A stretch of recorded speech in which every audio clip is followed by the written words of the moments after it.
அழும் குழந்தைக்கு மகாவிஷ்ணுவே வந்து பால் அமுது ஊட்டிய திவ்ய தேசம் எது தெரியுங்களா? திருவன் புருஷோத்தமம் 30வது திவ்ய தேசம். சைவ சமயத்தில் ஞான சம்பந்தருக்கு பார்வதி ஞானப்பாலை ஒரு கிண்ணத்தில் வைத்து ஊட்டிவிட்டாள்.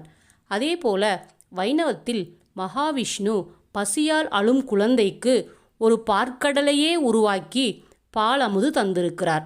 அவர்தான் சீர்காழி வன் புருஷோத்தமர். இங்கு பெருமாளை ராமனாக கருதி வழிபடுகின்றனர்.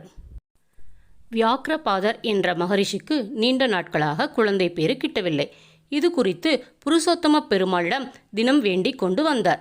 பெருமாளின் அனுகிரகத்தால் மகரிஷி உபமன்யு என்ற ஆண்மகனை அருளப் பெற்றார். பெருமாள் கோயிலில் உள்ள நந்தவனத்துக்கு தினம்தோறும் சென்று பூ பறித்து அதை மாலையாக தொடுத்து பெருமாளுக்கு அணிவித்து வந்தார் வியாக்கிரபாதர்.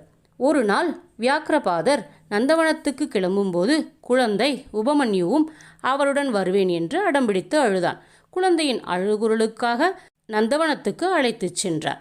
நந்தவனத்தின் வாசலிலேயே குழந்தையை அமரச் செய்துவிட்டு வியாக்கிரபாதர் மட்டும் நந்தவனத்துக்குள் சென்றார். சுற்றுமுற்றும் பார்த்த குழந்தை தந்தையை காணாது அழுதது.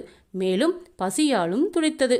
குழந்தையின் அழுகுரலுக்காக ஓடோடி வந்த பரந்தாமனும் புருஷோத்தம நாயகியும் உடனே அங்கு திருப்பார்கடலை தோற்றுவித்து அதிலிருந்து பாலை எடுத்து குழந்தைக்கு அளித்தனர்.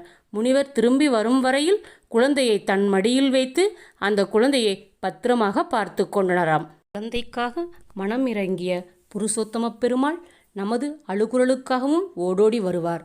ஆகையால் அவரிடம் நமது குறைகளைச் சொல்லி அந்த தலத்தில் சென்று பிரார்த்திப்போம்.